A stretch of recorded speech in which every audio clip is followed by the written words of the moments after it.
Merci à tous d'être présents aujourd'hui. Bonjour, je suis Alexandra Emery, je suis la présidente fondatrice de PropLink et je suis très heureuse de vous accueillir aujourd'hui pour discuter ensemble de l'avenir de la digitalisation du bâtiment et de sa valorisation. Ensemble, on va pouvoir prendre un temps de présentation et puis également un temps d'échange. À cette occasion, on va évoquer différents points. Vous allez voir, on va prendre un petit parcours. L'idée, c'est vraiment pour ceux qui sont un peu novices, découvrir, et puis pour ceux qui sont plus expérimentés, continuer sur votre offre de lancement. Mais avant ça, je vais laisser la parole à notre hôte, si vous voulez faire un petit mot d'accueil, Zèbre. Jean-Marc Boguier. Ça va être assez court.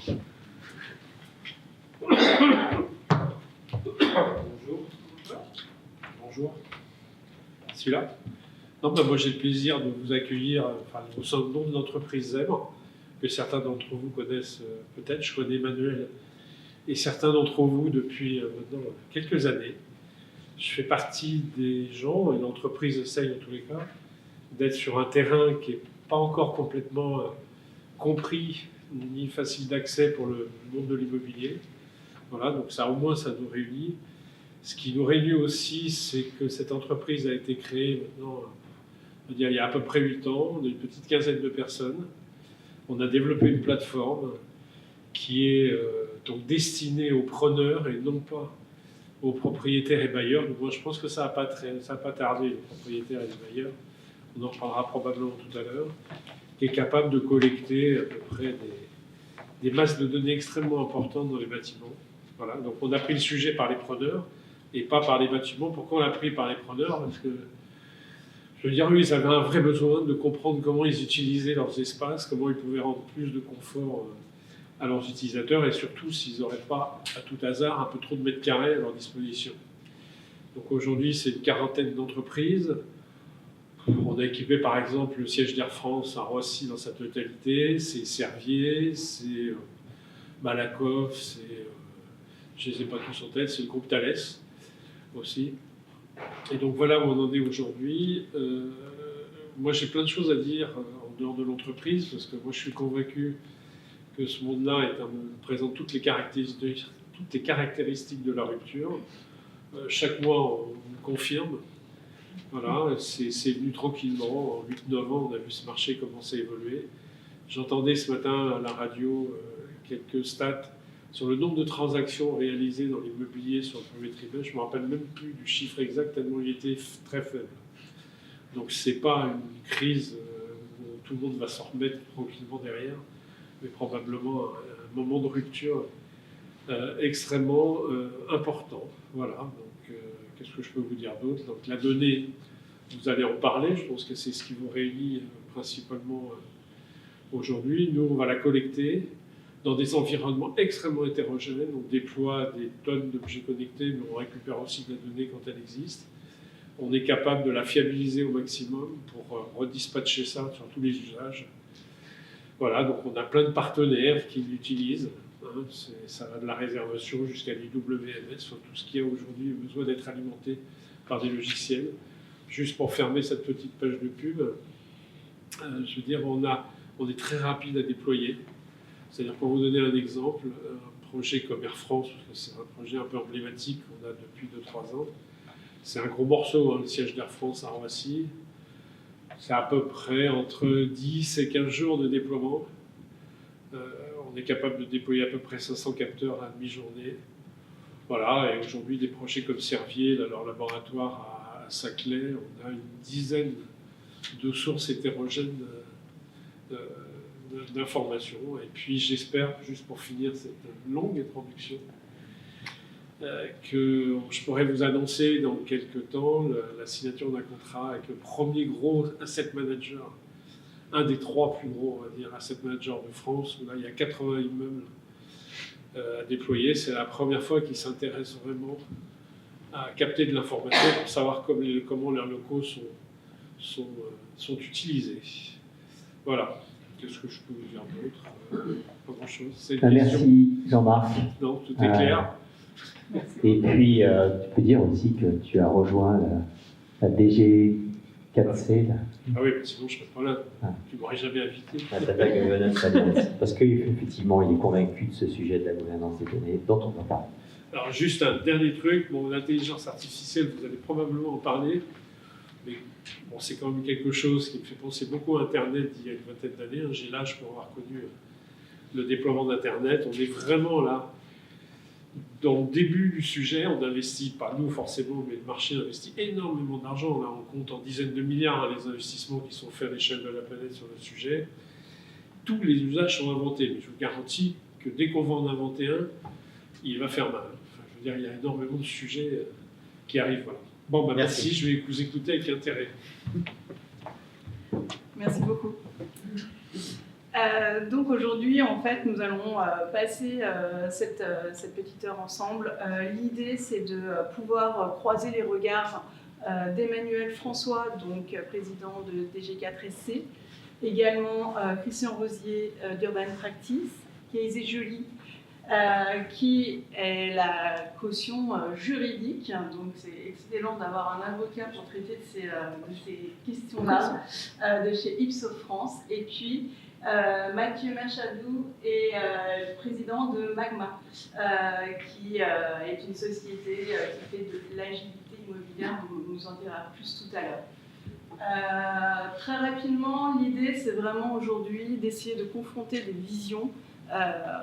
Aujourd'hui, on parle de plus en plus du volet environnemental, mais on se rend bien compte qu'il faut aussi aller chercher ce volet digital pour être à la croisée des chemins dans les transformations de l'industrie immobilière. Et pour ça, il va falloir arrêter d'imaginer l'immobilier comme un bien immeuble. Forcément, comptablement, on a été formé comme ça, c'est la pierre, mais il faut commencer à pivoter. Et l'objectif aujourd'hui, c'est de vous amener justement à faire ce pivot parce qu'il y a des valorisations qui sont aujourd'hui sous-estimées. Ces valorisations, on va aller les regarder plus dans le détail, et notamment en matière de data bâtimentaire.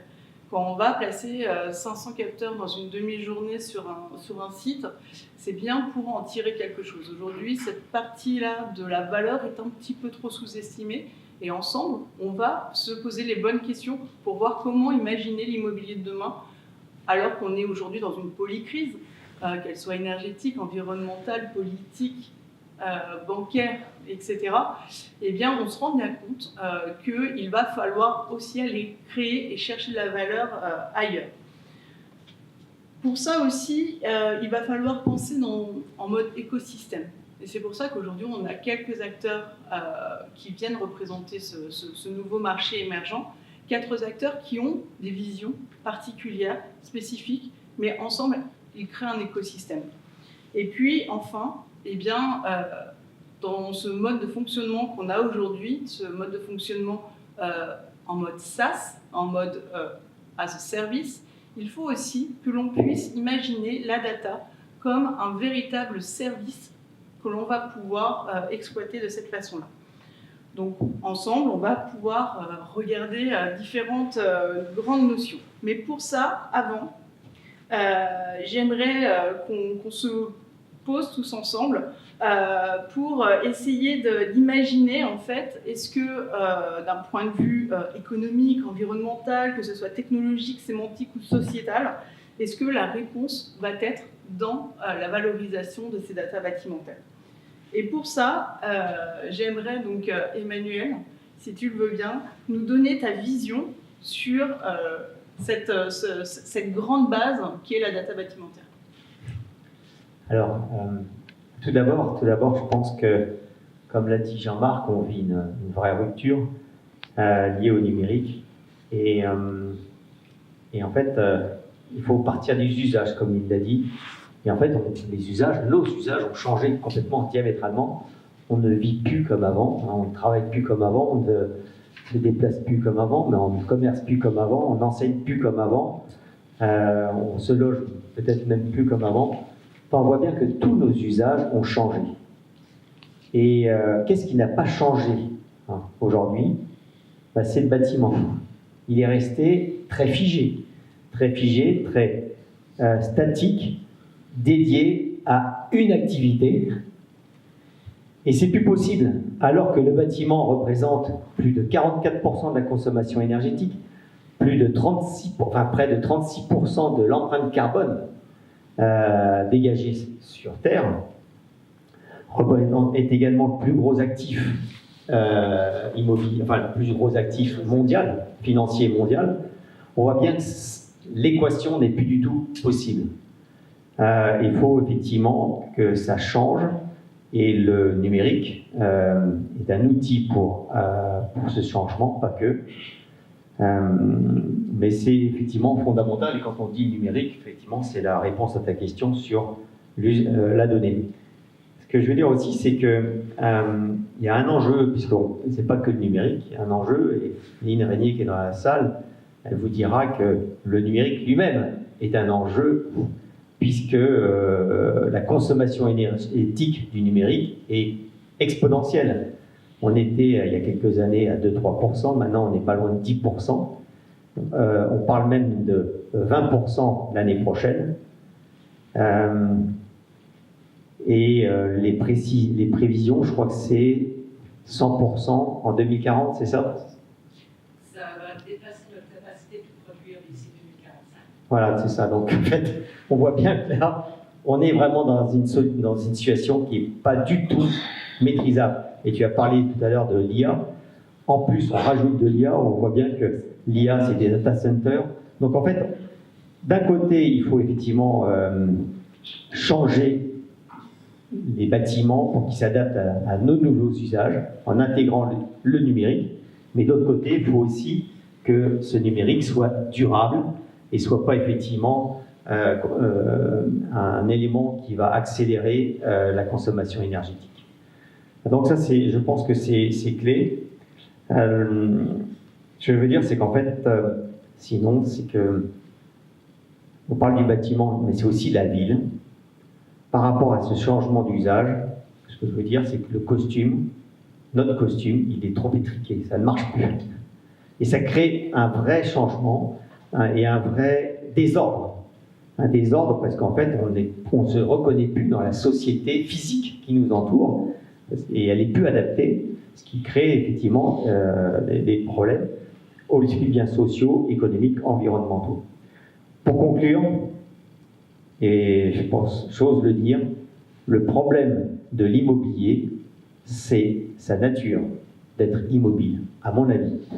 Et donc il faut absolument, tu disais qu'on va réfléchir, il faut réfléchir comment on va pouvoir le rendre beaucoup plus agile, beaucoup plus fluide, beaucoup plus serviciel, optimiser son taux d'usage grâce au numérique. Et ça sera juste l'introduction. Christian, tu veux ajouter un petit message peut-être ? Oui, Christian, allez-y. On parlait de quelques contraintes. Emmanuel, donc en intro, nous rajoute en fait des convergences de contraintes. Qu'est-ce que vous y voyez,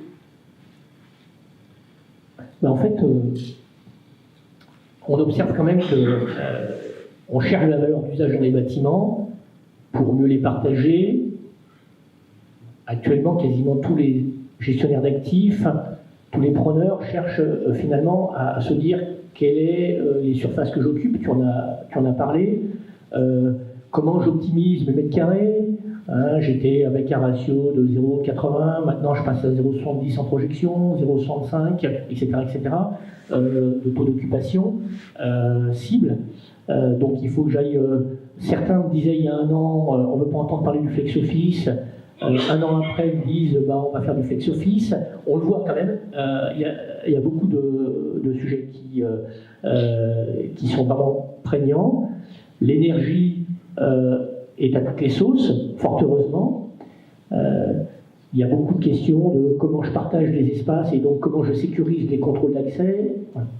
Donc, le bâtiment devient serviciel, c'est pas hypothétique, c'est une certitude. La valeur d'usage, elle est liée en particulier à la capacité qu'on va mettre à disposition des données. Tu me disais, est-ce que le smart building est mort dans une conversation qu'on avait? je t'avais dit, c'est peut-être un peu provoque. En fait, ça l'est peut-être pas complètement. Le smart building, il est mort dans une vision qui serait une vision d'un bâtiment qui est techno, d'accord? En fait, on s'en fout de la techno, il en faut. Mais la finalité n'est pas la techno, la finalité n'est pas le moyen, c'est qu'est-ce qu'on veut faire.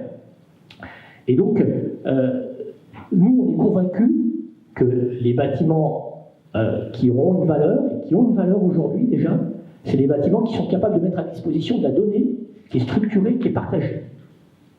Donc le smart, c'est pas de l'intelligence, c'est une intelligence de partage de la donnée, de mise à disposition de la donnée. Voilà. Donc pour moi, le smart building, c'est déjà ça. Donc c'est pas de la gabegie par des objets connectés ou par des trop d'instrumentation, parce que ça, c'est pas le bon chemin, c'est surtout pas le bon chemin d'un point de vue écologique. C'est comment est-ce que on met à disposition des données partagées, structurées, qui vont permettre d'amener de la valeur d'usage. J'ai un exemple que je trouve intéressant, qui n'est pas vieux. Une des grandes banques françaises, je ne sais pas si je peux citer, je ne vais peut-être pas le citer parce que je préfère garder le nom pour le moment, sur leur siège social, siège d'une banque, on a réfléchi à ce que c'était que leur projet Smart Building. Donc ils veulent faire plein de choses, et c'est normal, ils veulent surtout se dire on ne veut pas handicaper l'avenir, parce qu'on n'a qu'une vision de ce qu'on veut faire. Donc déjà, première chose, on pense qu'on ne doit pas handicaper l'avenir. Donc ce qu'on va déployer techniquement, ça doit être en capacité d'être évolutif. Il faut qu'on mette à disposition, qu'on fasse converger toutes les données. Et dans cette réflexion, c'est dit, finalement, faire converger la donnée du bâtiment pour le chauffer, le piloter, faire le contrôle d'accès, les ascenseurs, enfin tout ce qu'on peut avoir qui communique dans un bâtiment, aujourd'hui, on va le faire converger. Premier élément. Donc pour mutualiser et faire en sorte qu'on ait une donnée structurée de tout ce qui bouge et ce qui parle dans le bâtiment. Ils en sont même arrivés à dire, finalement, puisqu'on va faire des réseaux informatiques de ces infrastructures bâtimentaires, on prend le pari de mutualiser ces réseaux bâtimentaires avec notre propre réseau bancaire. Et je trouve ça vachement intéressant. Ce qui n'était pas imaginable il y a 2 ans, avec ces mêmes acteurs, aujourd'hui, c'est décidé, c'est acté. Et là, Joker, là, le bâtiment devient intelligent, très intelligent, parce qu'on mutualise les infrastructures. Donc, d'un point de vue carbone, on ne peut pas mieux faire. D'accord? On arrête de tirer du fil, du câble, etc. Cette donnée, comme elle est structurée pour le bâtiment, on va vraiment la mettre à disposition. Et le niveau et la qualité de ces réseaux qu'on met en place, comme ils sont ceux de la banque, et la banque, elle est juste un tout petit peu attentive sur des sujets de cyber, finalement, on est en train d'amener de la valeur en termes de cybersécurité sur le réseau bâtimentaire qui n'a jamais été fait dans un projet. D'accord? On va avoir un réseau bâtimentaire du niveau d'un réseau bancaire. C'est ça le smart. C'est penser autrement, faire en sorte que le bâtiment devienne une plateforme de données ouverte, accessible, et dans cette intelligence, on est capable de faire mieux et moins cher. D'accord? Parce que sur le fond, l'investissement que met la banque, on ne fait ni plus ni moins que mutualiser avec l'investissement du réseau smart. D'accord? Donc, tous ceux qui disent c'est pas jouable, je le dis, ça l'est. Et ça va être important pour la suite. Merci beaucoup, Christian. Avant d'aller plus loin, j'aurais quand même voulu m'appuyer sur notre chère invitée avocate. Parce que là, on commence à parler de data, mais la data, qu'est-ce que c'est? Quel est son rôle juridique? Est-ce que ça existe, la data? C'est une vraie personnalité? Alors, la data, vous êtes beaucoup plus sachant que moi, hein, c'est une information, c'est un fait, une compilation d'informations et de faits. Et la data est bien, on va dire, un objet, objet de contractualisation. Mais il y a un sujet qui est important, c'est que vous n'avez pas une propriété, à vrai dire, sur une data. Pourquoi? Parce que la donnée, comme c'est une information, elle doit être libre, puisque nous sommes dans un pays où on doit pouvoir parler librement et exercer sa liberté d'expression. Si les informations devaient être propriétaires, à ce moment-là, je pourrais arrêter de parler une fois que je prononcerai certaines choses ou j'utiliserai certaines informations. Donc, l'information doit circuler. Donc la notion de propriété n'est pas ajustée, n'est pas adaptée à la donnée. Donc il n'y a pas de propriété sur la donnée en raison de la liberté d'information, et également tout simplement parce que les idées, vous avez entendu tout ça, les idées sont de libre parcours. Ça veut dire concrètement, je peux avoir une idée, mais si elle n'est pas brevetée, si elle ne rentre pas dans ce qu'on appelle la propriété intellectuelle, eh bien à ce moment-là, cette idée, elle peut être partagée, et donc je n'ai pas une propriété sur la chose. Donc, juste pour répondre à Alexandra, effectivement, il y a un sujet sur la donnée. Elle peut faire l'objet de contrats, bien évidemment. Elle peut être vendue, achetée, bien évidemment. Vous avez des data brokers, tout le monde sait ça. En revanche, il y a une sorte de parade aujourd'hui à dire que c'est ma donnée. Voilà. Je ferme peut-être la parenthèse pour ne pas entrer dans plus de détails, mais je pourrais continuer. Non, c'est bien. Et bien alors, donc du coup, tu me confirmes que lorsque Christian parle des données de la banque et des données du bâtiment de la banque, peu importe le secteur, le principe même de la donnée, c'est ce que tu vas nous expliquer. Oui, alors il ne faut pas faire un amalgame. Par exemple, la confidentialité. On va dire, cette donnée est une donnée de l'entreprise, son fichier clientèle, puisque c'est une donnée qui est confidentielle. Eh bien, effectivement, vous avez une certaine protection. À partir du moment où vous avez bien gardé le secret, vous avez bien signé beaucoup de NDA, vous êtes assuré contractuellement que tout le monde le respecte. C'est une autre chose. Mais en dehors de ça, vous n'êtes pas propriétaire de la donnée. Simplement, vous avez entouré la donnée d'une certaine garantie pour s'assurer de sa confidentialité. Autre exemple, c'est la base de données. Vous savez qu'on a un peu un droit sur une base de données. On devient producteur d'une base de données une fois qu'on a fiabilisé les informations qui sont à l'intérieur de cette base de données. Donc il y a une sorte d'amalgame à dire j'ai les données, elles sont les miennes. En réalité, quand on a une base de données, on est producteur des investissements que j'ai mis à fiabiliser la donnée. Donc vous avez un droit sur la fiabilisation des données qualifiées, en ce qu'elles sont qualifiées, mais pas sur les données elles-mêmes. Si je rentrais dans la loi, elle disait qu'il faut qu'il y ait une extraction systématique et quantitative et qualitative. Donc ce n'est pas la donnée. Vous ne pouvez pas arriver en disant cette donnée très importante a été extraite et donc je demande l'interdiction. Donc c'est bien qu'il n'y a pas de propriété sur la donnée. Il y a des régimes comme les bases de données qui ont permis de protéger la fiabilisation. Vous avez la confidentialité, vous avez le brevet en ce que vous sortez ça du domaine public et donc vous protégez en tant qu'invention technique, mais la donnée en tant que telle n'est pas sujet à un régime de propriété. Ok, c'est très clair. Tout à l'heure, Christian nous disait le smart building est mort. C'est moi qui leur ai dit ça en préparation. Je les ai un petit peu fait grincer, mais vous connaissez, j'aime dire ça.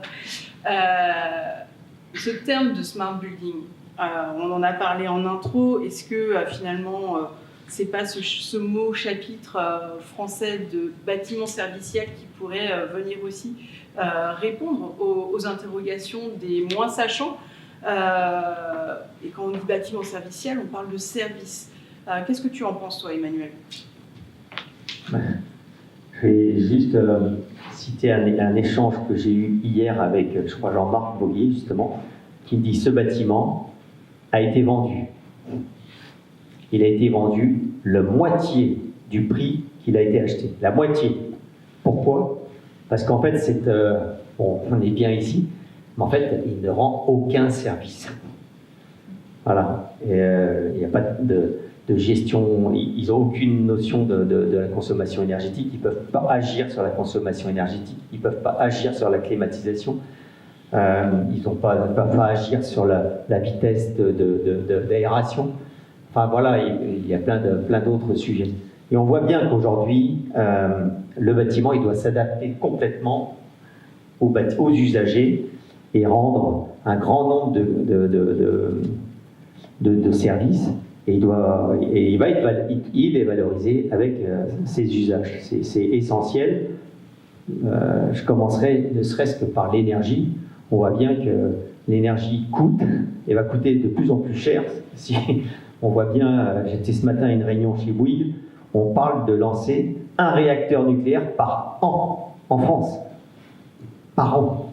En Chine, c'est 10 réacteurs nucléaires par an pour répondre à cette croissance du numérique, et pas que, à la croissance de l'électrification. Donc on voit bien que les bâtiments vont devoir s'intégrer dans un smart grid ou dans un réseau intelligent, et ça va être source de rémunération. Et ceux qui ne pourront pas gérer cette flexibilité, mais ils vont être pénalisés, mais ça coûtera très cher, puisqu'on voit bien déjà qu'on a des deltas de 1 à 100 dans le prix de l'énergie sur une journée, en période de pointe. Donc effectivement, ne serait-ce que l'énergie, mais après il y a plein d'autres sujets, la qualité de vie au travail, voilà. Donc en fait, on voit que le bâtiment va de plus en plus être valorisé par les services qu'il va rendre. Et c'est ce que vous faites tous les jours, Urban Practice, justement pour convaincre les acteurs de cette nécessité d'aller vers des bâtiments serviciels. On ne peut plus dire, et là encore, je m'inscris en faux par rapport au président de l'AIEF, ou je ne sais plus, enfin, qui disait la règle des 3 L n'a jamais été aussi importante. Non, c'est pas du tout. Je suis désolé. La règle des 3 L, elle est importante, mais elle est aussi importante, et il faut aussi ajouter la règle des 3 S, c'est-à-dire service, service, service. Et de plus en plus, cette notion de service et de valorisation des bâtiments va être importante par les services, comme c'est pour la mobilité. Comme c'est pour la mobilité. En fait, on change de paradigme. Est-ce qu'on peut dire location, data, service demain? Non? Qu'est-ce que tu en penses? Alors la data, c'est un moyen qui permet d'avoir du service. Donc je pense que... mais effectivement, la data est un moyen. Mais la data va permettre effectivement de dégager ces services grâce à des outils. Et la data doit être, on va en parler je pense tout à l'heure, doit être un actif, considéré comme un actif digital du bâtiment. Et c'est essentiel. Pourquoi? Parce que s'il y a des asset managers ici dans la salle, si vous n'avez pas la maîtrise de vos données, les données du bâtiment, c'est-à-dire les données en tant que propriétaire, mais aussi les données qui sont générées par les locataires, par les prestataires de services, eh bien, vous n'avez pas la maîtrise de votre bâtiment. Et ces données, elles doivent être attachées au bâtiment, et on va en reparler, mais ça doit faire partie presque même d'un acte notarié. Voilà. Est-ce que tu veux rajouter quelque chose? Mathieu. Donc oui, effectivement, donc, je voudrais un petit peu faire un petit zoom out et essayer de comprendre en fait pourquoi on parle de tout ça. C'est qu'en fait, on est en train de subir des bouleversements que tout le monde a remarqué dans l'économie, que ce soit pour l'économie ou la transition environnementale. Et les modèles sont en train de changer, les modèles économiques sont en train de changer. Les modèles sur lesquels on fonctionne sont des modèles qui datent du 19e siècle et qui sont basés sur une ère industrielle. Les modèles économiques sont toujours basés sur une époque, sur des ressources et sur un état de la société et sur l'innovation de la société. Et donc les modèles qu'on connaît sont les modèles qui datent d'Adam Smith, de Keynes, Ricardo, et qui sont basés sur une époque industrielle, d'industrialisation, où on est parti du postulat que les biens et les services pouvaient être produits à l'infini grâce au gain de productivité et à l'innovation. Et aujourd'hui, on se rend compte que la réalité est bien différente et que malheureusement, les ressources ne sont pas infinies et que la crise climatique plus la crise économique aidant, eh bien, on va devoir revisiter ces modèles pour prendre en compte la durabilité et ce que moi j'appelle une économie basée sur les ressources.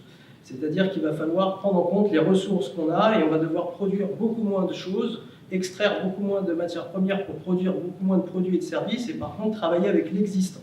Et pour faire ça, il faut connaître l'existant. Et comment on connaît l'existant? Eh bien, en utilisant justement la technologie. Les modèles économiques du 19e siècle ne sont pas complètement surannés. La fameuse main invisible d'Adam Smith existe bel et bien, puisque on a la technologie aujourd'hui qui est bien en renfort du marché économique pour permettre de créer ces nouveaux outils. Alors pourquoi on va parler aujourd'hui de tokenisation? Qu'est-ce que c'est la tokenisation d'un immeuble? C'est le fait d'utiliser la blockchain et d'autres outils comme les jumeaux digitaux notamment et l'intelligence artificielle pour créer de la valeur. Comment on va faire ça? Eh bien, en utilisant la blockchain. Donc la blockchain, c'est un registre, pour ceux qui ne connaissent pas, c'est un registre qui est partagé.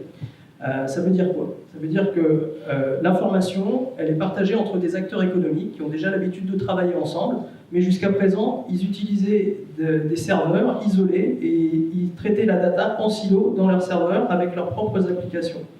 Et donc, les systèmes ne communiquent pas les uns avec les autres et ça crée des redondances, ça crée des surcoûts, ça crée des vérifications supplémentaires, de l'asymétrie d'information. L'asymétrie d'information, ça veut dire qu'un property manager et un facility manager ou un locataire vont avoir des informations différentes sur l'immeuble. Et le jour où il faut faire quelque chose, eh ben, on s'aperçoit qu'il y a des discordances et là, ça coûte cher.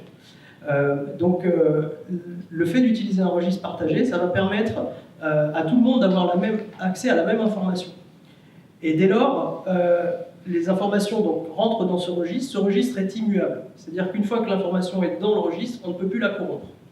Donc ça renforce la confiance dans la donnée, et donc ça permet de faire ce qu'on appelle des contrats automatisés.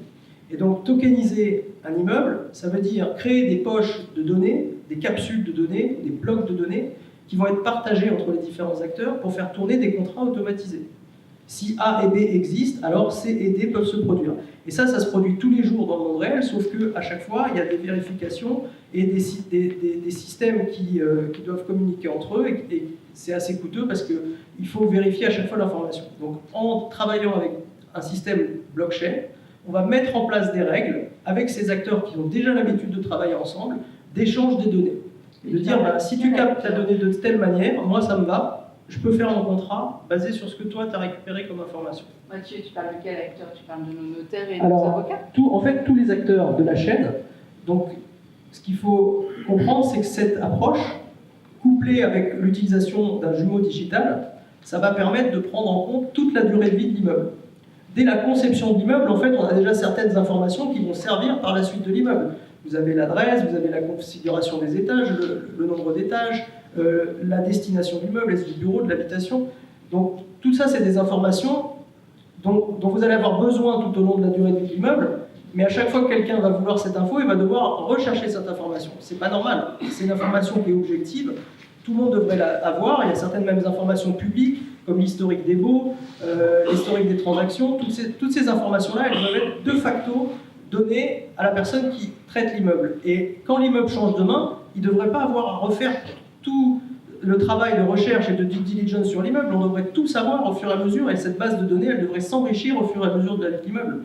Or, aujourd'hui, ce n'est pas du tout le cas dans l'immobilier, et beaucoup de propriétaires immobiliers ne connaissent même pas leurs locaux. Ils ne savent pas exactement les surfaces, les répartitions de charges ne sont pas bien faites, parce qu'ils ne savent même pas combien de mètres carrés ils ont, quel est l'usage de ces mètres carrés, et donc avoir ces données organisées permettra de croiser des données énergétiques avec des données d'usage, avec des données météorologiques, et donc c'est ce que disait Christian tout à l'heure, c'est la croisée des données, pour l'exemple que tu citais avec la banque, c'est les croisements de données du propriétaire immobilier avec les croisements de données du preneur qui font qu'on a de l'intelligence. Et donc voilà, c'est ça la tokenisation, c'est le fait d'utiliser la blockchain pour certifier des données avec un protocole de validation et des outils comme l'intelligence artificielle, les jumeaux digitaux pour traiter cette donnée, la visualiser et pouvoir faire des analyses prédictives ou ce genre de choses. Alors, je suis quoi, moi, mon notaire? Alors, c'est peut-être pas toi qui vas me répondre, réfléchir. peut-être c'est Casey. Alors, il faut garder le notaire. D'accord. Mais, c'est le mais. Il est évident que le notaire, ce n'est pas lui qui va certifier toutes les informations dont on parle. Quand Mathieu parle de smart contract, on est dans une volumétrie et une masse de données qui fait que c'est évidemment pas le notaire qui va pouvoir certifier tout ça. Ce n'est pas son rôle d'ailleurs, j'y viendrai, mais ce que je veux dire par là, c'est on voit déjà la limite. Lorsque vous avez un acte de propriété, quand vous faites une acquisition, quand vous voyez les annexes que personne ne lit, parce qu'elles sont tout simplement pas, sont trop volumineuses, l'information est en papier, en pire papier. Donc c'est une information qui est ni accessible, ni dynamique, ni utilisable en réalité. Et en plus, pas compréhensible puisqu'on ne lit pas. Donc on voit bien la limite. Donc c'est certainement pas au notaire de certifier ces informations. Je pense que Mathieu a évoqué le modèle du numérique, ou tout modèle dans lequel on va pouvoir faire une mutualisation de données où les données vont être qualifiées et où elles vont pouvoir être fiabilisées, mais pas l'ensemble des parties prenantes. Si on arrive à avoir un système où il y a une organisation sur ce partage de données, il y a une gouvernance qui est mise en place, et ensuite on peut arriver à fiabiliser la donnée, là on va rentrer sur quelque chose qui est beaucoup plus intéressant, puisque ces règles de gouvernance vont permettre aussi de déterminer des choses qui sont très importantes en droit, comme la responsabilité, par exemple, accountability. Donc, je dirais que d'abord, on commence par fiabiliser, qualifier les données. Ensuite, on va rentrer dans ce que Mathieu a également évoqué, c'est la blockchain. C'est-à-dire que la première étape, c'est ce que j'appelle un peu en s'entend sur l'exactitude. C'est-à-dire qu'il y a une reconnaissance entre différentes parties prenantes que cette information est l'information exacte. Et sur cette base-là, effectivement, on peut faire des contrats, on peut faire tout un ensemble de choses parce qu'on a une certaine sécurité. Si on a cette sécurité juridique, ça veut dire que c'est automatique, vous aurez moins de litiges, donc moins d'insécurité, moins de problèmes. Donc il faut déjà passer par cette première étape de nouvelle gouvernance, de mise en commun, de mutualisation des données, de requalification par toutes les parties prenantes pour gérer ces questions de responsabilité, puis on utilise la blockchain. Pourquoi? Parce que là, on va rentrer dans l'authentification, parce que la blockchain va venir amener ce que Mathieu expliquait, c'est-à-dire l'heurodatage, le timestamp, mais il amène aussi certaine authentification, parce que c'est immuable. Une fois que les informations sont chaînées dans les blocs, on ne peut plus les dissocier. Donc ça veut dire que vous avez un registre qui est fiable, qui vient s'ajouter et rajouter une couche d'authentification aux données qui sont certifiées. C'est un peu comme si, avec le jumeau numérique, si on prenait ce modèle-là, on ouvrait un data room au moment où on cède un bien. Vous ouvrez un data room, toutes les parties prenantes contrôlent les données, et puis à partir de là, on peut passer à quelque chose. Donc, non, le notaire ne certifie pas tout. Probablement, on va vers les modèles où toutes les parties prenantes ont un rôle à jouer là-dedans, puis le notaire aussi. C'est ça que je pense que c'est très important de dire, et surtout à l'aune de l'IA, on ne cesse de nous dire que les métiers vont disparaître, les métiers vont évoluer, les métiers vont être transformés. Ça ne veut pas dire que vous n'allez plus avoir besoin d'un notaire. Typiquement, cette source d'information qui sera le jumeau numérique va être une source d'information supplétive. Elle va venir tout de suite changer et remplacer le fichier immobilier. Donc il est évident que vous allez avoir, en tout cas pendant un temps certain, des sources d'informations qui peuvent être croisées, qui peuvent ramener plus de sécurité juridique, mais vous n'allez pas avoir quelque chose qui va venir substituer aussi facilement. Et surtout, vous aurez toujours besoin de votre notaire pour avoir votre historique de vente. En revanche, ce que Mathieu disait, si c'est contrôlé et que ça a été authentifié, on peut le reprendre, ce qui va dramatiquement impacter le coût aussi dans les actes. Donc on n'a pas besoin de reconstituer l'ensemble de l'historique de vente. Donc vous aurez besoin de votre notaire, mais vous aurez besoin de tous les autres parties prenantes aussi, des experts, les avocats, etc., qui ont tous leur rôle là-dedans. Ça ne change pas, en fait, la nature de l'immobilier reste la même. Chacun fait la même chose, sauf qu'il va enregistrer l'information de manière à ce que quelqu'un d'autre puisse l'utiliser. Donc on va horodater cette information et on va qualifier cette information. Parce qu'une donnée n'a pas de valeur si elle n'est pas qualifiée. Donnée, si on nous dit il y a une voiture rouge, où est cette voiture, elle a quel âge, elle a combien de kilomètres. Donc il faut contextualiser la donnée. Et donc dans le cadre d'un immeuble, le facility manager fait le même job que d'habitude, le fournisseur de services fait le même job que d'habitude, sauf qu'il va enregistrer la donnée, elle va être horodatée et ensuite elle va être mise à disposition selon un protocole de permission qui va donner la permission à quelqu'un d'avoir accès à cette donnée ou non. Donc ce sont les mêmes parties qui travaillent, simplement l'organisation et le partage de la donnée est différent. Mais néanmoins, est-ce que ça reste une classe d'actifs attachée à l'immobilier? Est-ce que ça devient une propre classe d'actifs data? Moi je peux répondre. Non seulement c'est une classe d'actifs, mais c'est essentiel. Parce qu'en fait, qu'est-ce qu'on assiste? À quoi on assiste aujourd'hui encore? c'est qu'en fait, beaucoup d'acteurs, enfin quelques acteurs, pensent que la donnée a une valeur. Alors on vient de le dire, c'est intrinsèquement, elle n'a pas de valeur. Ce qui a de la valeur, c'est ce qu'on en tire.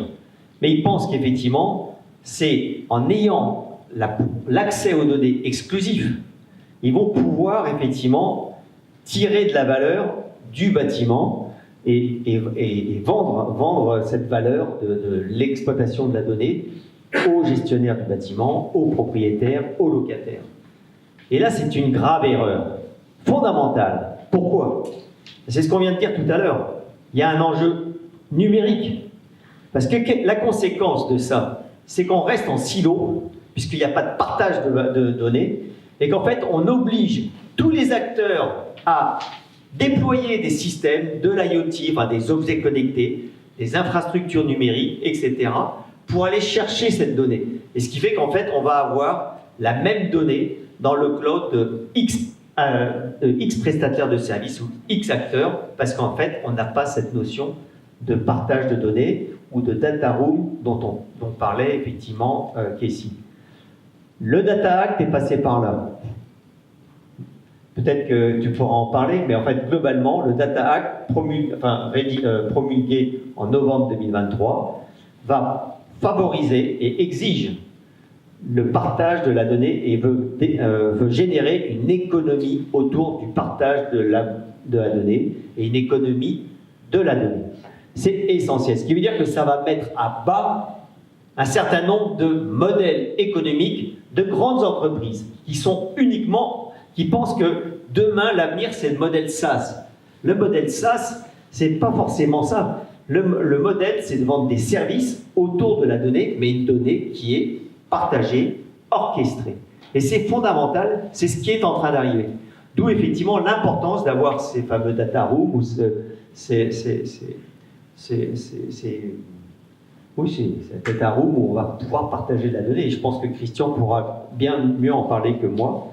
Mais c'est essentiel, je dirais que c'est fondamental. Et c'est pourquoi, ce que je viens de dire là, c'est pourquoi, en fait, aujourd'hui, on pense que le smart building est mort. Parce qu'en fait, effectivement, on est resté sur ce modèle en silo où on déploie ces infrastructures en parallèle et il n'y a pas cette notion de partage de la donnée. Et enfin, pour aller dans le sens de Mathieu, puis je finis là, cette notion de traçabilité, de certification de la donnée n'est juste qu'essentielle. J'ai discuté il y a peu de temps avec Odile Batzer de la foncière à Tour Eiffel. Elle me disait aujourd'hui, Mazars ou les auditeurs me demandent une certification des données carbone, notamment, ou des critères ESG. Ils me disent, attendez, mais elles viennent d'où tes données? Moi, je veux effectivement, pour authentifier ça, il faut que ça soit sûr. Il faut que j'ai effectivement une traçabilité, il faut que ça soit fiable et authentique. Alors aujourd'hui, c'est peut-être pas encore trop demandé, mais je peux vous dire que ça va devenir de plus en plus exigé. Et pour les sociétés qui seront jugées, notamment par exemple sur leur empreinte carbone et sur la comptabilité extra-financière de leur empreinte carbone, eh bien, je peux vous dire que ça a énormément d'importance. D'où effectivement la nécessité d'aller vers à la fois des données certifiées, authentifiées et des données partagées. Peut-être que tu peux ajouter ce que tu... Mathieu, juste sur la notion d'actif, effectivement, pour que ce soit une classe d'actifs, il faut que ça réponde à la définition d'un actif. Donc un actif, c'est une ressource sur laquelle on peut mettre une valeur économique. Est-ce qu'on peut mettre une valeur économique sur des données? Oui. On peut considérer que si j'ai certaines données, je vais pouvoir faire un contrat, donc ça a une valeur économique. Est-ce que je peux mettre une valeur monétaire sur ces données? Non. Pour l'instant, il n'y a pas de modèle qui peut me permettre de dire telle donnée, elle vaut tant.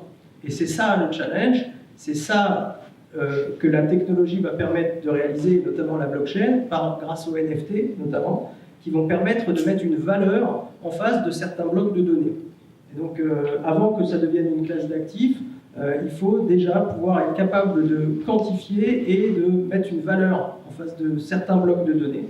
Et donc, les gens, les juridictions qui vont comprendre ça et qui vont faire de la data une classe d'actifs à part entière, en premier, vont prendre le lead sur les autres pays qui n'ont pas encore compris ça, et je pense notamment aux Émirats Arabes Unis, on pourra en parler, au Brésil ou l'Estonie, qui ont compris ça et qui font des données une véritable classe d'actifs. Si peut-être Kessie, tu peux... Non, mais je voulais juste rajouter, effectivement, c'est le Brésil en particulier, les Émirats, mais je voulais rajouter ce que tu disais, ça peut rentrer dans une classe d'actifs. Mathieu disait, ça peut être un token non fongible, vos données. Ça peut être rattaché à une sorte de token singulier, puisque ça identifie chaque personne différemment. Vous n'allez pas pouvoir, c'est pas comme si c'était un token monnaie, échangeable, parce que c'est la même chose, c'est un token qui est singulier, puisqu'il n'est pas fongible. Donc ça, c'est possible. Cela étant, moi je rajouterais juste quelque chose en complément à ce que Mathieu dit. Après, il faut peut-être distinguer le token qui contient nos données lorsqu'il a une valeur utilitaire, exemple, un diplôme ou une qualité. Si vous venez décliner une qualité ou une compétence particulière dans le domaine immobilier, vous allez utiliser votre NFT ou votre token, mais c'est utilitaire, ce n'est pas monétisable. Donc il faut bien distinguer le token lorsqu'il aura une valeur utilitaire liée à nos données, à par exemple un token à ce moment-là qui serait monétisable, c'est-à-dire qu'on attache une valeur dans la définition que donnait Mathieu, on attache une valeur et encore faut-il trouver comment on calcule cette valeur, tant pour les citoyens que pour les entreprises, qui est la grande question d'aujourd'hui. Mais alors en fait, si je vulgarise un peu, on pourrait dire que dans ma poche, j'ai deux porte-monnaies. J'ai un porte-monnaie en euros qui correspond à la valeur de mon actif immobilier, puis j'ai un wallet. Donc dans ma poche digitale, j'ai un wallet avec des tokens, des NFT. Et comment on fait le lien demain quand tu vas venir aussi rajouter la brique ESG, comme tu commençais à en parler, comment on va faire le lien entre tous ces aspects-là, où d'un côté, il va falloir créer une valeur environnementale avec l'économie d'énergie, avec peut-être des nouveaux outils ou des nouvelles applications. Christian, comment vous gérez ce passage du porte-monnaie euro au wallet token NFT à cette valorisation de l'impact? Alors nous, nous on n'est pas encore directement sur le token, d'accord? Il faut être très clair. Mais pourquoi ce sujet m'intéresse? Quand je regarde en 2024 les acteurs qui nous sollicitent, qui ont un actif patrimonial, tout à l'heure je parlais de bâtiments, donc on va juste remonter d'un cran, on va parler de patrimoine maintenant, d'accord? Pour situer des noms, Sarthe Habitat bailleur social de 15 000 logements, la PHP, 3,8 millions de mètres carrés hospitaliers, Métropole de Rennes, Crédit Agricole Immobilier Alsace Languedoc, et puis je pourrais citer encore l'Agence française de développement. Donc des acteurs très différents, d'accord, privés, publics, etc. Tous ont des préoccupations qui sont communes. J'ai besoin de connaître mon actif, à commencer par des sujets très basiques. Mes surfaces, parce que mes surfaces elles bougent, parce que je fais des travaux, parce que je m'organise, etc.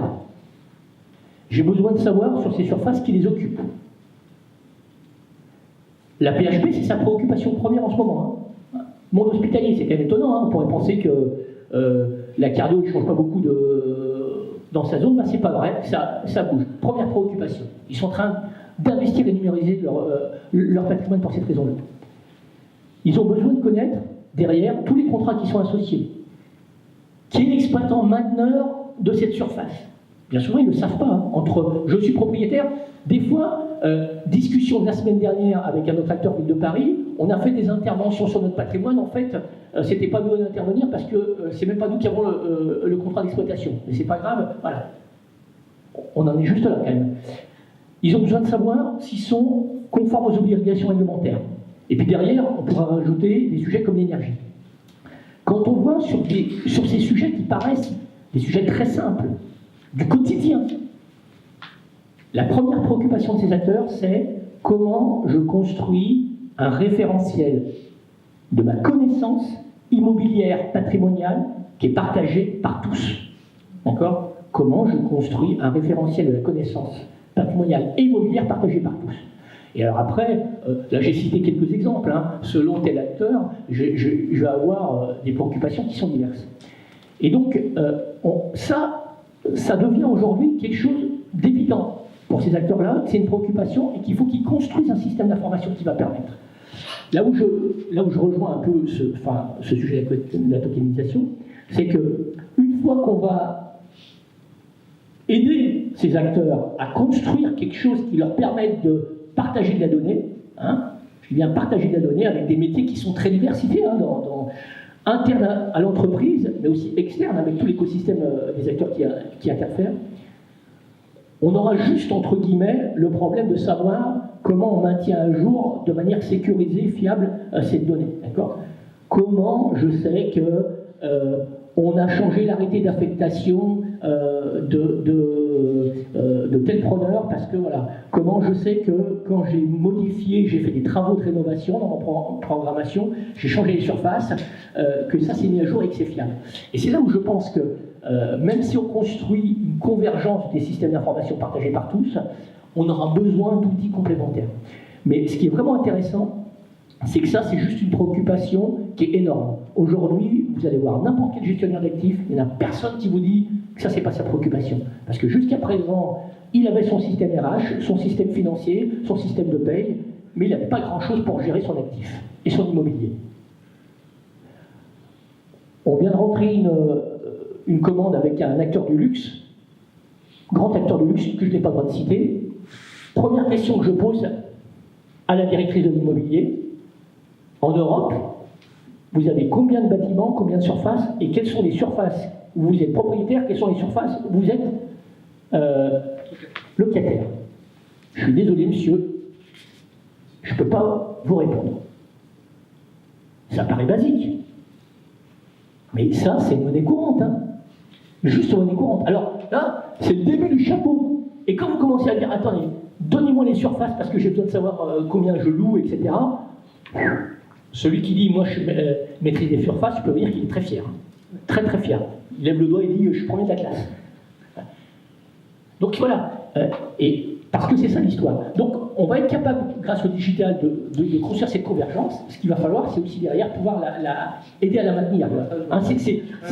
C'est aussi ça qui, à mon avis, rejoint ce sujet de la tokenisation. Là. C'est un énorme chantier. Et justement, les foncières ont un peu peur de s'y engouffrer parce qu'elles savent que les surfaces qui sont au bail ne correspondent pas forcément aux surfaces qui sont sur les plans. Et le fait de mettre tout ça à jour, ça va peut-être engendrer des renégociations de baux, etc. Donc c'est un sujet qui fait peur, mais c'est un peu un secret de polichinelle où on sait très bien que la plupart des foncières ne connaissent pas bien leur patrimoine. Et donc là, ce qui se passe avec la crise qu'on est en train de subir, de rencontrer, c'est l'occasion de remettre tout à plat. Et la technologie aujourd'hui, elle va permettre d'avoir une base fiable et de pouvoir mettre cette base à jour. Et donc pour ça, il faudra mettre en place des systèmes, c'est pour ça qu'on parle de nouveaux modèles économiques, qui vont encourager les parties à mettre ces systèmes à jour. Il faut que le fait de produire une donnée dans un bon format, soit récompensé. Il faut que le facility manager ou le fournisseur de service qui fait son service, si en plus de ça, en plus de faire son service, il vous confie une donnée que vous pouvez utiliser qui est computable, c'est-à-dire qui peut être relié à d'autres données, ça a une valeur. Et on commence à le voir notamment avec les property managers et dans les négociations qu'il y a entre les propriétaires immobiliers, les property et les facility, c'est que la production de la donnée, demain, va être rémunérée.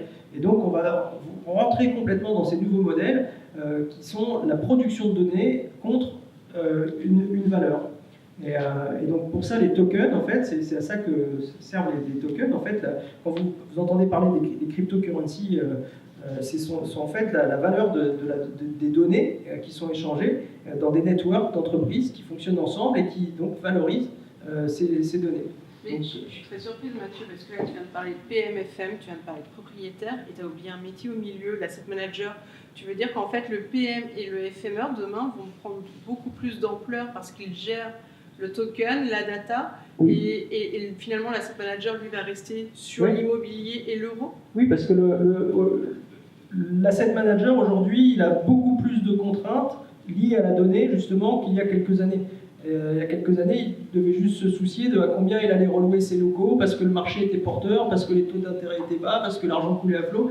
Aujourd'hui, on est dans un schéma complètement différent, où il a des obligations de reporting énergétique, il a une obligation d'équiper son immeuble de capteurs pour l'énergie. Il est obligé de jouer avec les changements d'usage. On doit changer l'usage parfois d'immeubles de bureaux en habitation ou en flex-office. Enfin bon, il a énormément de contraintes qu'il n'avait pas il y a quelques années. Et pour régler ces contraintes, eh bien, c'est la production de données. Donc il faut qu'il intègre dans ses business models la production de données et qu'il redistribue une partie de la valeur aux property et aux facility qui eux-mêmes vont redistribuer une partie de cette valeur qu'ils auront captée à leurs fournisseurs de services et aux locataires parce qu'ils vont leur remonter une donnée fiable et qu'eux-mêmes vont remonter ça à l'asset management. Donc là, on commence vraiment à rentrer dans les nouveaux modèles et les nouveaux métiers. Emmanuel, qu'est-ce que tu souhaites apporter par rapport à cette vision des nouveaux modèles, comme on vient de le voir aujourd'hui, où en fait des métiers qui nous paraissaient tellement évidents sont en train d'être complètement révolutionnés, et quelle est ta vision? Je pense qu'on l'a dit, c'est-à-dire qu'effectivement, il y a un floutage des métiers d'une manière générale, et on ne peut plus imaginer des métiers qui ne gèrent pas des données. Effectivement, c'est pas possible. Mais surtout, parce que tu parlais de nouveaux modèles, jusqu'à présent, on est surtout sur des engagements de moyens. La loi, c'est notamment un engagement de moyens. On va vous dire, aujourd'hui, on en est même à obliger de mettre, ou dans les normes, de mettre des thermostats connectés, ou le décret BACS, par exemple, c'est bien la loi, et qui oblige de mettre des systèmes de GTB dans tous les bâtiments tertiaires. C'est une obligation de moyens. Mais à côté, y a-t-il pas aussi une nécessité, à l'heure du numérique, d'avoir une obligation ou un engagement de résultat dans le temps? Parce qu'une obligation de moyens pour réduire l'empreinte carbone du bâtiment, mais si derrière, effectivement, on ne lie pas tous les acteurs du bâtiment dans un engagement de résultat, ça ne marchera pas. On le voit bien déjà dans l'efficacité énergétique. Je touche souvent cet exemple, c'est que l'Allemagne a dépensé des milliards d'euros pour rénover les logements sociaux avec de l'efficacité énergétique. Le résultat était quasiment nul. Pourquoi? Parce qu'en fait, il n'y avait pas d'engagement de résultat et les habitants ont changé d'usage. Ils ouvraient leurs fenêtres, par exemple, mettaient plus chaud, puis voilà. Donc en fait, il n'y a pas eu d'économie. Donc en fait, il faut bien qu'il y ait un engagement de résultat. Et cet engagement de résultat, c'est effectivement, elle doit être rémunérée de manière différente. On appelle, plutôt, il appelle ça des tokens d'usage. Mais effectivement, mais cette notion de token d'usage, utility token, si vous allez dans le monde du Web 3.0, est vraiment une valeur essentielle. Et pour répondre à ta question, personnellement, je suis sûr que la réponse aux grands enjeux actuels de société passera par une économie de l'usage en complément d'une économie de la propriété et de moyens. C'est juste sûr, avec d'autres référentiels que le numéraire, c'est-à-dire des référentiels en tokens qui vont pouvoir même être des monnaies d'échange. Tu parles de monnaie, je pense que c'est aussi important de comprendre la macroéconomie et le système financier. Aujourd'hui, les marchés monétaires et financiers sont en train de s'équiper avec la blockchain.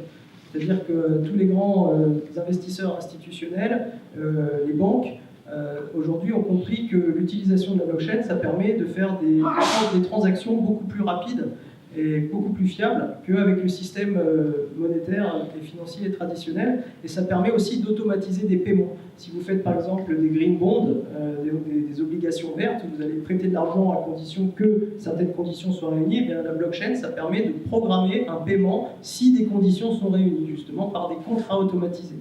Et donc il faut voir que les canaux financiers traditionnels qui sont basés sur des modèles qui ont une cinquantaine d'années. Tous les modèles bancaires sont aujourd'hui rendus obsolètes par la blockchain, justement. Donc les canaux financiers, les monnaies vont être programmables. On entend parler des monnaies des banques centrales, les fameuses CBDC, les Central Bank Digital Currency, ou les monnaies blockchain actuelles type Bitcoin sont des monnaies programmables.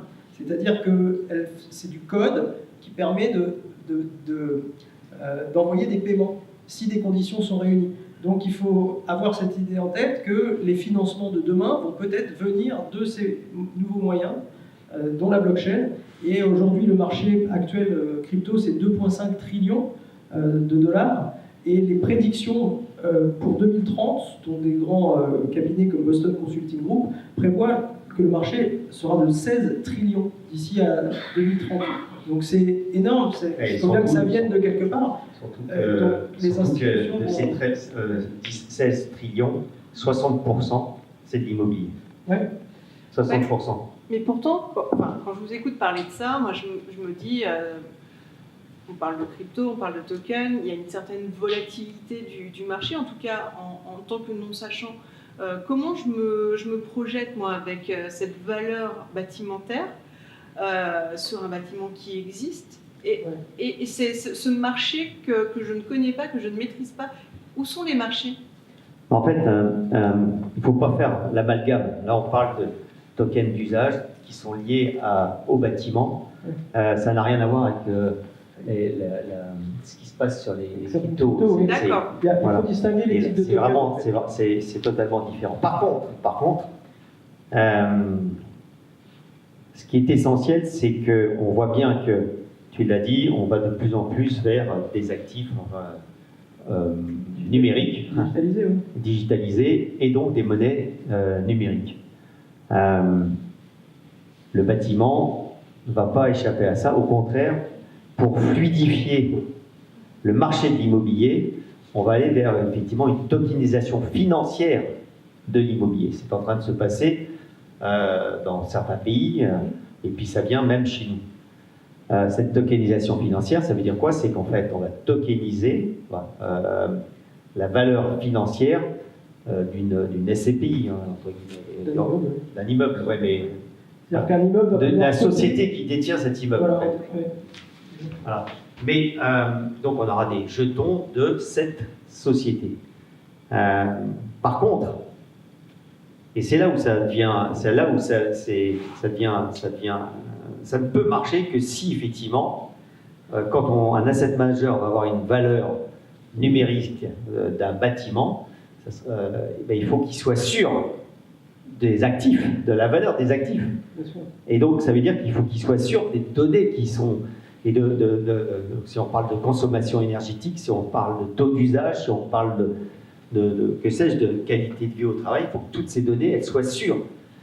Si on parle aussi des équipements, il faut qu'effectivement ils soient sûrs que telle machine ou tel groupe froid ou telle chaudière, elle a été maintenue et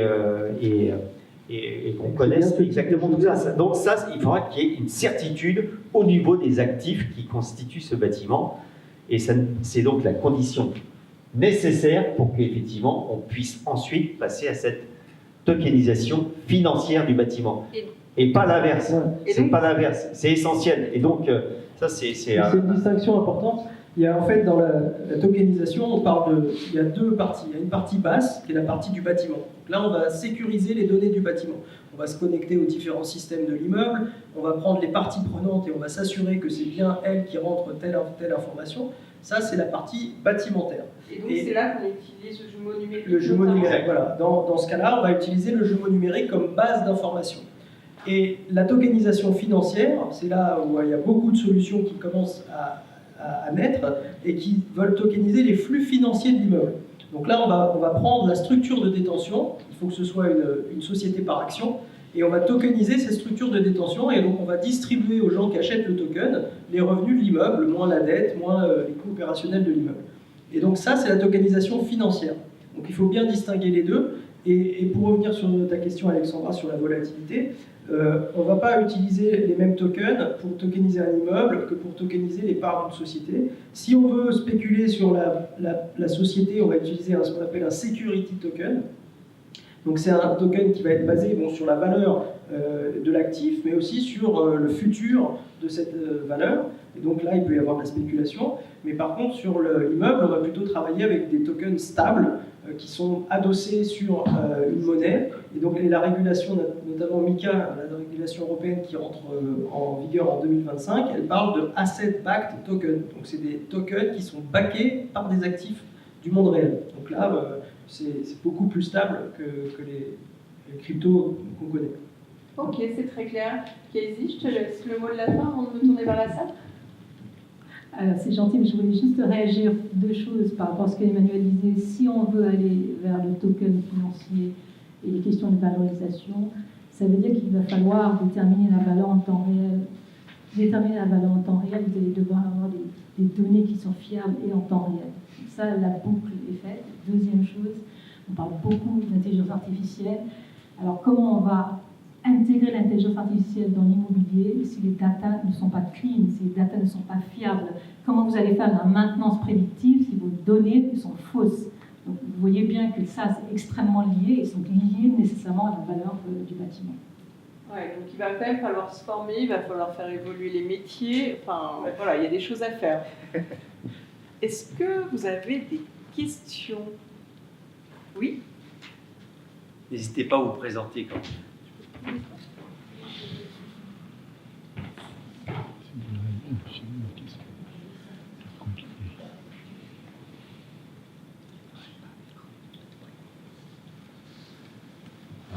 Bonsoir, Hamzad Ardouk, la société Bayern Data. Donc, on s'occupe de créer des boss pour rendre justement en fait, l'immeuble comme une plateforme de données. Donc merci pour vos interventions. Ce que j'ai tiré, c'est qu'on a maintenant à la fois un patrimoine physique et un patrimoine digital. Et là, en fait, donc là, on devait créer, donc parler d'écosystème. Et là, en fait, donc, on aura un écosystème que la partie tokenisation, etc., pourra rentrer dans la partie bâtimentaire, qui appartient en fait donc propriétaire, et aussi en fait donc la donnée en fait donc de valeur qu'on produit, en fait, qu'on produisent les usagers. Moi, ma question donc, sera destinée à M. François. C'est en fait donc est-ce qu'il y a en fait donc un référentiel ou des référentiels en fait, que vous allez mettre en place en fait, pour cadrer cette utilisation de données? Comme en fait, donc, vous avez dit en fait que tout ce qui est tokenisé en fait donc, ce sera immuable. Donc en fait, le retour en arrière sera difficile. Comment on pourrait en fait donc cadrer en fait donc le marché pour que en fait ces données en fait et ces usages en fait vont être canalisés et vont être utilisés en fait donc une fois en fait on aura cette maturité pour pouvoir les distribuer en fait donc aux différents propriétaires. Merci de poser cette question parce que c'est pourquoi effectivement on a créé cette nouvelle association, la DG Forestier, Data Governance Alliance, avec notamment la charte Data for You en 10 points, et elle est sur le votable tout à l'heure, qui va devenir un référentiel sur l'usage et le partage des données. Enfin, qui va le devenir, mais l'objectif c'est de sortir ça d'ici la fin de l'année. Pour ceux qui nous connaissent, d'ailleurs, parce qu'ici on en a fait partie, et moi j'en fais plus, mais d'autres en fait partie. J'étais fondateur de la Smart Building Alliance, où on a créé un référentiel sur le bâtiment connecté, R2S, qui aujourd'hui est une référence pour les bâtiments connectés. On a chopé sur le sujet de la gouvernance des données, parce que ça pouvait heurter certains acteurs qui n'avaient pas du tout envie qu'on traite ce sujet aussi rapidement. Et puis de toute façon, ce que j'ai réfléchi, c'est que ce sujet, il n'est pas lié uniquement au bâtiment, il est global, multisecteur. Et donc c'est pourquoi effectivement c'est important qu'il y ait un référentiel autour de la gouvernance des données, de l'usage des données, et qui traite de 3 points majeurs, et vous allez tout de suite comprendre. Le premier, c'est le consentement, c'est-à-dire quand je cède l'usage de mes données, eh bien, il faut que les règles de consentement elles soient bien identifiées, que ce soit ni coercitif, que ce soit éclairé, que je le sache.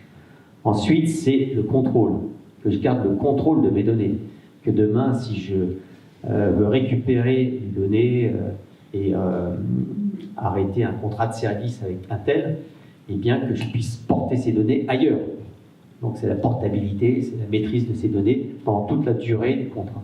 Et puis le troisième, puisque j'ai donné mon consentement, ben quelque part, quand on donne un consentement, c'est qu'on attend une contrepartie. La contrepartie, ce n'est pas nécessairement monétaire, ça peut être serviciel, ça peut être, que sais-je, un remerciement. Mais il faut qu'il y ait une contrepartie. Voilà, et donc on va bâtir ce référentiel sur ces trois piliers: consentement, contrôle, contrepartie. Et on prend rendez-vous, mais l'objectif, c'est que ça soit sorti d'ici la fin de l'année. Et pour accompagner ça, il y a un autre groupe de travail à la DG Forest qui va naître, et on fait appel ici à tout le candidat qui est partant. Ce sera Data Compensation and Tokenization, c'est-à-dire quel modèle économique autour du partage des données. Parce qu'on en a parlé aujourd'hui, voilà, ça paraît évident, mais en fait, on est juste au début, ça reste empirique. On sait que les modèles existants aujourd'hui arrivent dans une impasse pour X raisons. Il faut qu'on aille vers cette économie du partage, ne serait-ce que pour être Data Act compliant. Et là, on n'a même pas 2 ans pour y parvenir. Donc, il faut qu'on réfléchisse tous ensemble. C'est-à-dire que c'est effectivement un travail collégial, collectif de toutes les parties prenantes impliquées dans le bâtiment. Quand je dis toutes les parties prenantes, l'assureur, le banquier, le propriétaire, le locataire, les prestataires de services, les industriels. Et c'est un vrai sujet. C'est un sujet majeur qui n'est pas traité aujourd'hui, nulle part. Mais auquel il faut qu'on sache, auquel il faut qu'on s'attache. Parce que tu l'as dit, est-ce que le smart building est mort? Eh bien, non, il n'est pas né. Il n'y a pas de smart building ni de smart city. Pourquoi? Parce qu'il n'y a pas de nouveau modèle économique pour accompagner cette mutation. C'est essentiel. Et donc, c'est maintenant qu'on va mettre un référentiel autour de la gouvernance des données, qu'on va commencer à partager des données. Partager des données parce que justement, on va permettre d'avoir effectivement moins d'infrastructures, moins d'équipements, aller vers des bâtiments low-tech, comme beaucoup le demandent, mais high data, avec un très haut fort d'usage. Et effectivement, on va aussi travailler sur cette notion de partage des données, avec une autre économie autour du partage de la donnée et le partage de la valeur. Alors, certains vont dire, mais il est fou, comment on va partager la valeur? Mais on ne peut pas faire autrement. Et comme l'a expliqué très bien Mathieu, on partage la valeur, mais ce n'est pas forcément une valeur numéraire. Merci beaucoup. Est-ce qu'il y a d'autres questions? Bonsoir, je suis Rada Davout, on se connaît, à la fois avocate et également cofondatrice d'une alliance autour de la data qui s'appelle Data Publica. Bravo, c'est super, on a envie. Je suis également une passionnée sur ces sujets et je me dis, ça y est, on a pris la fusée, on a décollé, mais on est obligé de redescendre un tout petit peu, parce que moi j'ai un sujet que j'aimerais bien avoir votre avis dessus, c'est qu'on a beaucoup pensé à un moment que les obstacles étaient liés au fait qu'on était propriétaire, pas propriétaire de la donnée, au fait qu'il y avait des sujets de droit de propriété intellectuelle. Et je me suis rendu compte d'un autre obstacle, c'est celui de l'ultra-sécurisation de certains groupes qui travaillent dans le bâtiment. Nos énergéticiens, nos opérateurs historiques ne pensent pas finalement partage, ils pensent protection, résilience, cybersécurité, sécurisation, RSSI. C'est donc une autre façon de voir les choses, mais on le sait, en matière de data, il faut avoir une approche systémique. Finalement, ça vient de partout, il y a plein de sujets. Mais celui-ci, je le trouve important parce que ça conditionne aussi une partie du raisonnement sur le partage. Quid de ce sujet dont on nous parle tout le temps? Il faut être habilité. Je dois avoir une autorisation pour vous transmettre cette donnée. Si je vous la transmets, je prends un risque énorme pour mon entreprise. Comment on répond à ça? Alors, là, bon, déjà, c'est un faux avis pour certains de dire voilà, c'est parce qu'effectivement on va conserver la donnée qu'on va la sécuriser.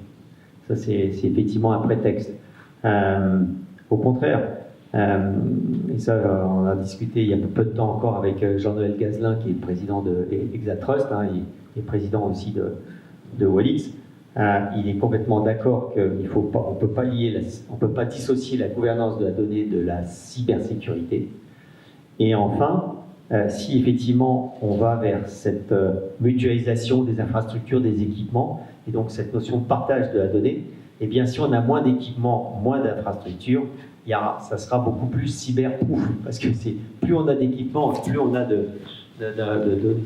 Voilà, donc ça c'est le premier sujet. Après, effectivement, les transmissions de données, il y a une certaine traçabilité, et donc cette traçabilité, c'est l'utilisation de la blockchain qui va permettre justement d'avoir ces contrats, ces smart contracts et plus sécurisés. On peut sécuriser les données, c'est-à-dire que déjà dans un premier temps, on va juste envoyer dans la blockchain, on va partager, dans un premier temps, on ne va pas partager la donnée elle-même. La donnée elle-même, elle peut rester on-premise chez le producteur de la donnée.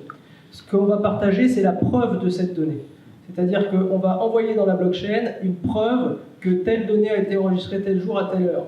Et si on a besoin de la donnée, on va faire une requête, et là, on va aller chercher la donnée dans le serveur. Ça, c'est la première étape. La deuxième étape, c'est des réseaux distribués où la donnée est ouverte et partagée. Et là, on va utiliser des techniques de cryptage qui vont permettre de dévoiler certaines données sans en dévoiler d'autres. C'est ce qu'on appelle le Zero Knowledge Proof, c'est-à-dire Zero Knowledge, je n'ai pas de connaissance, mais j'ai une preuve. Donc, par exemple, je veux savoir qu'une personne est majeure, je n'ai pas besoin de savoir sa date de naissance, j'ai juste besoin de savoir si elle est majeure pour contracter. Et donc, on va pouvoir, avec justement ce qui est en train de naître dans la blockchain aujourd'hui, c'est vérifier l'identité des personnes. Donc, la question de l'identité digitale, c'est un problème clé. Qui a rentré cette donnée? Est-elle habilité à rentrer cette donnée? Ou qui a fait une requête pour cette donnée? Est-elle habilité? Donc ça, c'est une chose. Et ensuite, il y a l'encryption qui va permettre de protéger, donc comme j'ai dit, certaines données et d'en dévoiler certaines et pas d'autres. Donc là aussi, c'est la technologie qui va venir répondre à ce problème. C'est un accès. Avec des accès. Mais juste pour rebondir, pour voir quand même beaucoup d'acteurs qui ont un actif en relation avec l'écosystème de leurs prestataires, puisqu'on parle un peu de ça, si je comprends bien, les prestataires aujourd'hui, ils ont mis en place des organisations avec leur propre système d'information qui les arrangent. Et globalement, moi, j'ai tendance, quand je suis prestataire, à vouloir dire à mon client, bah, écoute, c'est difficile, c'est compliqué de te donner la donnée pour tout un tas de raisons. Voilà. Tous ceux avec qui on travaille, quand on commence à poser le sujet sur la table, le sujet de la cyber, en fait, c'est un faux débat parce qu'il n'est même pas présent dans la réalité, d'accord? Bien sûr non. C'est plus, encore une fois, j'ai un modèle économique que je défends au regard de mon client, d'accord? Et c'est quand même déjà, et avant tout ça. Et donc après, la question, c'est finalement comment je repense la relation entre un client et un fournisseur, entre un prestataire et son client. C'est déjà un sujet contractuel. Et on le voit bien, plein aujourd'hui d'acteurs foncières sont en train de se reposer la question, se re-questionnent sur le fait de ramener de la valeur, de la connaissance de ce qui se passe sur leur bâtiment, parce qu'ils en ont été dépossédés, elle a été externalisée. Donc il faut trouver des nouvelles relations. Mais c'est même pas pour moi, c'est même pas. Dans beaucoup de cas, c'est pas un sujet, ce sont des faux prétextes. C'est plus un sujet de gouvernance et puis un sujet de si moi je te redonne de la matière dans ton système d'information à toi, client, bah finalement ça m'embête, etc., ça me dérange, donc c'est ça qu'il faut questionner, c'est ça qu'il faut penser. Et sans doute pas le questionner tout le temps en disant toi t'es le méchant, il y a un méchant et il y a un gentil et un méchant, c'est comment on fait un deal gagnant-gagnant, quoi, voilà. Deux choses qu'on sort, je pense que d'abord, avec le Data Act, on n'a pas eu le temps d'en parler, mais le Data Act qui va concerner tous les objets connectés et les assistants virtuels, vous allez avoir une obligation de communiquer, déjà de dire ce que vous prélevez comme data. Vous avez une obligation de communiquer, et puis vous allez avoir créé les droits d'utilisation, les droits de réutilisation de ces données. Mais là, ce que je voulais vous répondre, c'est que comment vous pouvez refuser?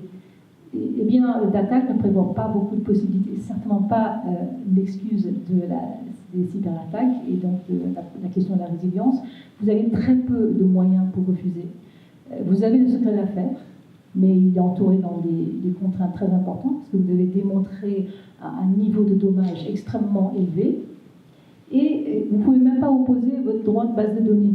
Puisqu'elle a dit, c'est inopposable, il faut libérer la donnée, il faut la communiquer. Donc ça, c'est une première réponse à cette question-là. Et la deuxième, je rejoins ce que Christian et ce que Mathieu disent sur la question de la gouvernance. Dans les nouveaux modèles, la gouvernance va gérer justement tout ce qui est mutualisé. Et dans cette mutualisation, il y a également nécessairement, j'en ai parlé, la responsabilité. Et à partir du moment où on gère ces questions de responsabilité, on ne pourrait plus opposer ces questions-là, notamment sur les cyberattaques et ces risques-là. On va prendre une dernière question. Circle donc il y a maintenant 1 an, qui est incubé à l'école polytechnique et dont le métier est d'être dédié à la traçabilité des matériaux, des données et également des déchets. Mon point, c'est de dire, je vois les usages dont vous parlez et je me réjouis vraiment que la blockchain avance de ce côté-là. Mes 2 questions, c'est comment s'adresser aux VC. On voit bien la difficulté de parler de la blockchain aux VC qui nous disent la blockchain, on entend parler depuis 10 ans et finalement on n'a pas de cas d'usage. Donc les cas d'usage, nous sommes en train de les découvrir. Et après, vous n'avez pas parlé pour l'instant de toutes ces consommations d'énergie. Alors, quand on parle de crypto-monnaie, on sait bien qu'il y a des milliers de serveurs qui tournent. Nous avons choisi, avec mon associé Philippe Augier de Drone, que vous connaissez peut-être, qui lui a monté l'alliance Blockchain France avec DocaPost, Orange et EDF, d'avoir une blockchain qui est une blockchain de service et qui va fonctionner de point à point. Nous faisons confiance entre nous, mais la confiance n'exclut pas le contrôle, et c'est ça l'objectif de ces blockchains de consortium. Donc elles sont beaucoup moins énergivores, puisque avec 5 pieds de blockchain, eh bien, nous arrivons à faire le boulot. Comment est-ce que vous imaginez les choses? Parce que ces consommations sont quand même très très importantes, et ce sont des choses qu'on peut remettre en question, que nos clients peuvent remettre en question. Voilà, donc on a agi dans un premier temps sur les déchetteries. Il y a une déchetterie à Bessancourt pour laquelle on va avoir une commande le mois prochain. Donc je vous inviterai tous à venir voir comment elle fonctionne. Mais nous agissons surtout sur les chantiers en particulier maintenant. Et nous avons beaucoup d'acteurs des chantiers qui sont très intéressés à utiliser l'outil puisqu'il va discuter à tous. Merci beaucoup Mathieu. Oui, non, effectivement, comme vous l'avez mentionné, en fait, ce qui consomme beaucoup d'énergie, c'est la preuve de consensus. C'est-à-dire, pour arriver à enregistrer une donnée dans la blockchain, qu'elle devienne part d'un bloc, il faut qu'il y ait un consensus sur cette donnée. Et donc, la méthode de consensus dépend en fait, de la méthode de consensus dépend la consommation d'énergie. Et donc, en utilisant des consensus qui sont moins énergivores, par exemple, Ethereum est moins énergivore que Bitcoin, puisqu'il utilise un mode de preuve différent. Nous, on utilise une autre blockchain qui s'appelle VeChain, qui utilise encore un mode de consensus, qui est plus un effet de network, en fait. C'est moins il y a de participants qui doivent vérifier l'information, moins vous avez besoin de computing power pour vérifier cette information. Donc, en utilisant des networks plus serrés, en déterminant un peu mieux qu'est-ce qu'on doit vérifier dans une information, peut-être qu'on n'a pas besoin de tout vérifier, mais seulement une partie de l'information. On va arriver à contrôler comme ça l'énergie. Il y a autre chose aussi, c'est qu'on peut réutiliser l'énergie des serveurs pour redistribuer de l'énergie et pour devenir net positif. Donc là, on est encore dans un autre système qui devient vertueux puisque l'économie des serveurs, l'énergie des serveurs est recyclée. Donc il y a des réponses à ces questions. Je pense que c'est quand on est au début de tous ces systèmes, donc effectivement c'est des bonnes questions à poser. Merci beaucoup. Oui, pour les VC. Je pense que là, ça va passer par la finance en fait. C'est quand la finance va commencer à financer des projets en token, les VC vont commencer à s'y intéresser parce que pour l'instant, les canaux viennent de la finance traditionnelle. Tant que les canaux financiers ne sont pas branchés sur la blockchain, on n'intéresse pas les VC. Dès que vous allez avoir des cas d'usage comme on est en train de le faire dans l'immobilier, où vous allez avoir des deals qui commencent à se financer par la blockchain, ou des green bonds, ou des crédits carbone, qui vont devoir prouver qu'il y a bien eu des économies de CO2 par la blockchain et qu'il va y avoir un paiement qui va se faire, alors là, je peux vous garantir que les VC vont être, La flexibilité. à la porte. Merci beaucoup Mathieu, merci Casey, merci Christian, merci Emmanuel. Nous sommes donc à la fin de cette conférence. Vous l'aurez compris, donc le Smart Building n'est pas mort, mais tel le phénix, il renaît. Donc on attend avec impatience sa renaissance. De nombreux sujets, chantiers ouverts, les nouveaux enjeux de gouvernance, de nouveaux modèles, de nouveaux métiers. Qui dit nouveaux métiers dit nouvelles formations, parce que rajouter un jumeau numérique aujourd'hui dans sa gestion plus classique, tel un asset manager ou un PM, eh bien, il y a encore quelques progrès à faire en matière de compétences et de maîtrise courante. Et puis la low-tech, on est rassuré sur le fait qu'effectivement, c'est quelque chose aujourd'hui qui est véritablement entendu lorsque l'on parle du smart building, quand l'on parle du bâtiment serviciel. Et bien effectivement, on va imaginer donc cette low-tech, cette juste tech, mais pas un full high-tech si ça n'est pas nécessaire. Et puis la valorisation. Vous l'avez bien compris, du coup, on a deux portefeuilles. Un portefeuille en euros relié à notre bâtiment, et puis ce wallet digital avec toute cette tokenisation et qui pourra donc, du coup venir rémunérer, valoriser votre data qui sera fiable et vérifiée. Un grand merci à tous, merci merci Casey. Si ce genre de sujet vous intéresse, n'hésitez pas. Donc PropLink, l'idée c'est d'accompagner donc les transformations, qu'elles soient environnementales, sociales, gouvernance ou digitales, et c'est à destination des acteurs de l'industrie immobilière. Donc aujourd'hui on parle tokenisation de la data bâtimentaire, mais on peut demain se retrouver sur un sujet environnemental. Je me tiens à votre disposition si vous avez des questions ou des demandes. Merci beaucoup. Mathieu, un mot de la fin. J'ai deux ouvrages que je vous recommande, si, c'est en anglais, mais pour ceux que ça intéresse.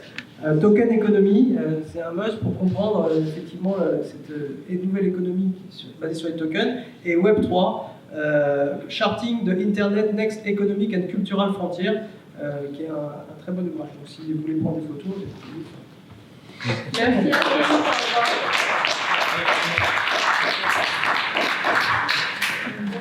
Je me suis dit, il a fait un bouquin. Et donc, surtout.